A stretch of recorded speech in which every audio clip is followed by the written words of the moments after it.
Olá, meus irmãos, estamos aqui retornando com mais um programa para nós conhecermos um pouco mais a história da nossa igreja.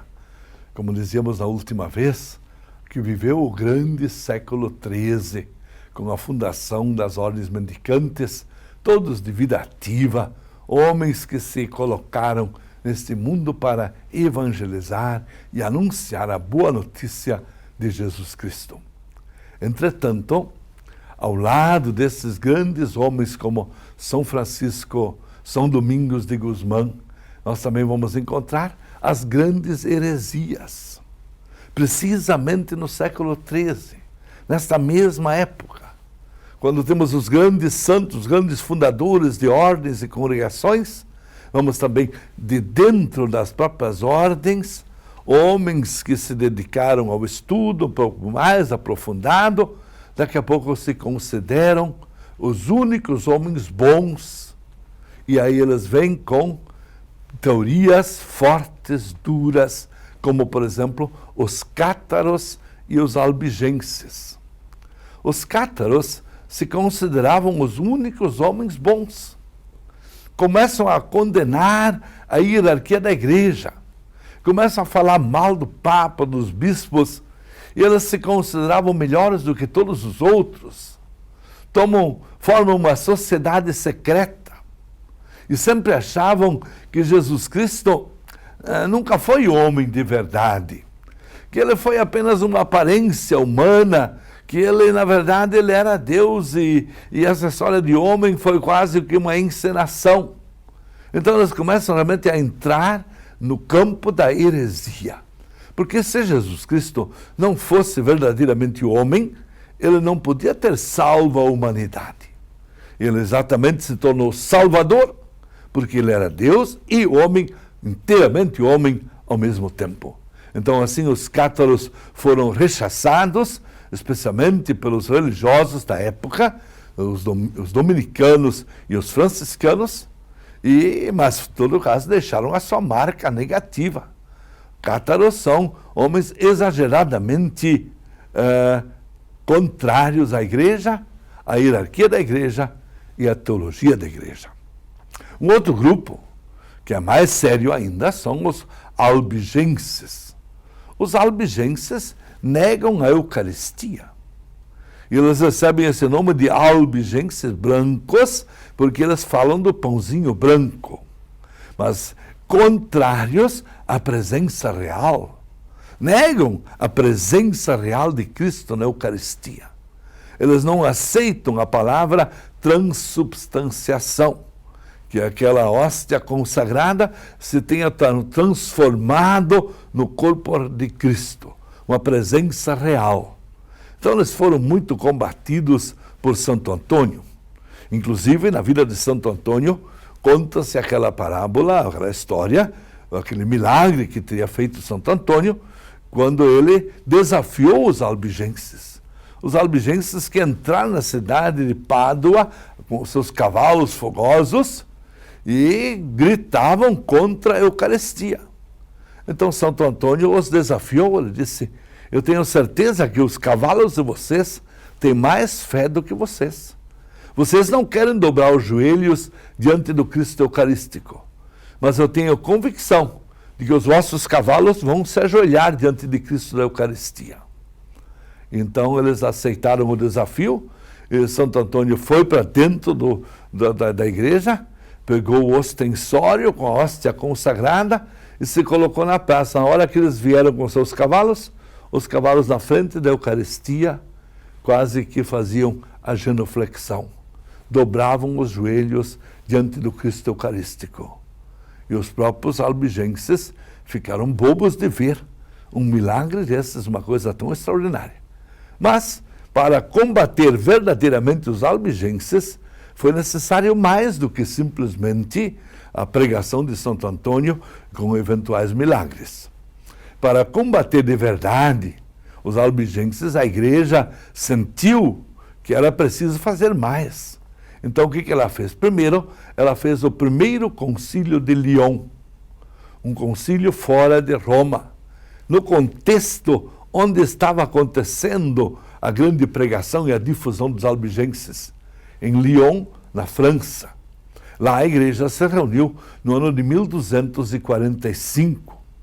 E ela reuniu lá os principais teólogos, na época ainda vivos. Lá estava Santo Tomás de Aquino. E lá, então, eles afirmaram categoricamente a presença real de Cristo na Eucaristia.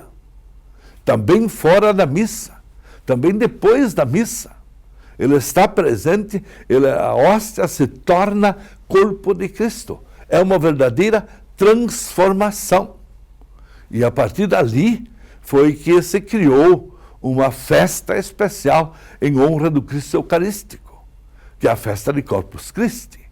Já que a Eucaristia foi criada e foi fundada na noite da Quinta-feira Santa, quando Jesus celebrou a primeira missa com os seus apóstolos, entregando a eles a hóstia consagrada, quando ele disse: tomai e comei, isto é meu corpo, tomai e bebei, este é o cálice do meu sangue. Foi ali que ele instituiu o sacramento da Eucaristia. E ele entregou aos apóstolos o poder de continuar celebrando a Eucaristia, quando no final daquela ceia, daquela que é chamada para nós a última ceia, foi de fato a última ceia judaica, foi a primeira ceia cristã, a primeira missa, a primeira Eucaristia, quando ele disse no final: fazei isto em memória de mim. E disse isto categoricamente, imperativamente: fazei isto em memória de mim. Ele não deu apenas um conselho, de vez em quando vocês podem fazer, não, fazei isto em memória de mim. E a partir dali, nós sabemos que na igreja primitiva, os cristãos se reuniam no partir do pão e celebravam a Eucaristia. Era a celebração comum que se fazia normalmente no tempo de perseguição, na madrugada do primeiro dia da semana, porque era o dia da semana em que Cristo ressuscitou. Era ainda, no contexto do Império Romano, um dia de trabalho, por isso tinha que fazer isso de madrugada. Mas os cristãos celebravam.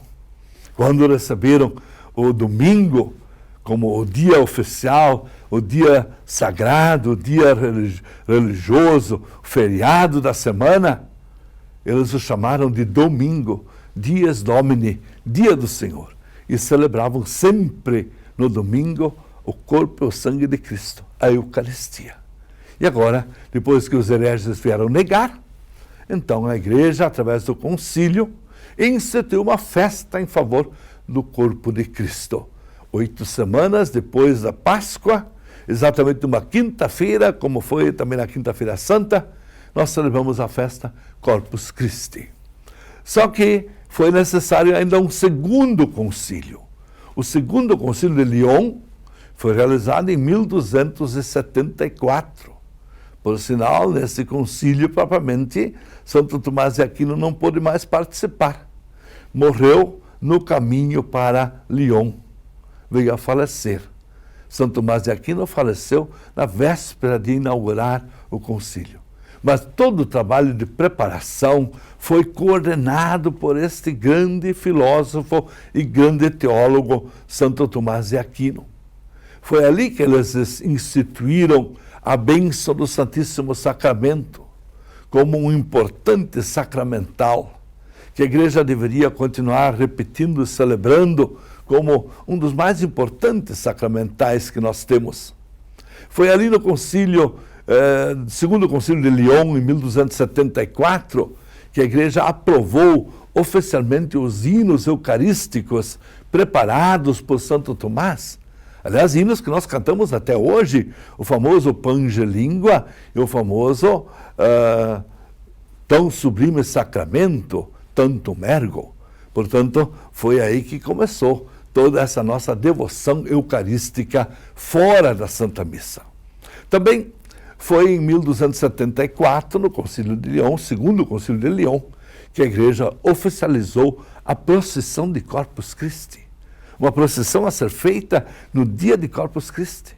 Nessa quinta-feira, 8 semanas depois da Páscoa, onde os católicos iriam para a rua demonstrar claramente a fé que temos no Cristo Eucarístico.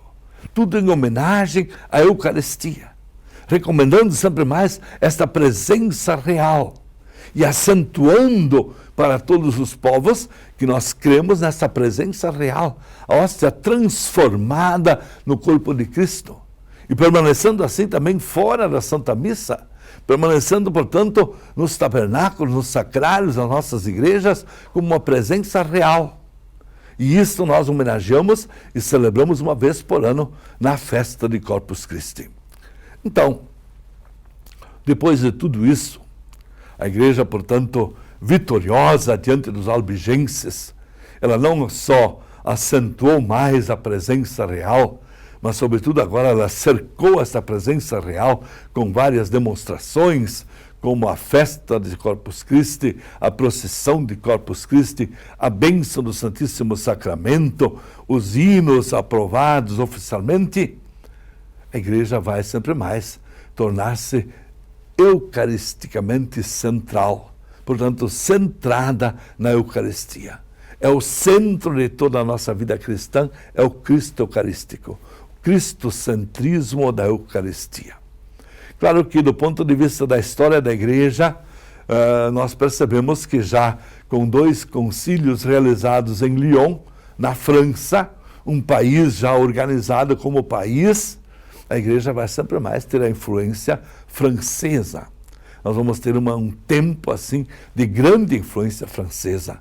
Os grandes teólogos vêm da França, os grandes bispos vêm da França, muitos cardeais franceses e até papas franceses, papas da França.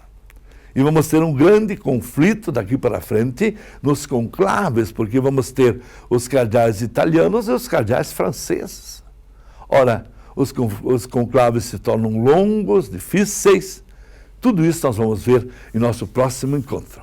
Aqui nós encerramos para hoje, sempre deixando para todos a benção de Deus, Todo-Poderoso, Pai, Filho e Espírito Santo.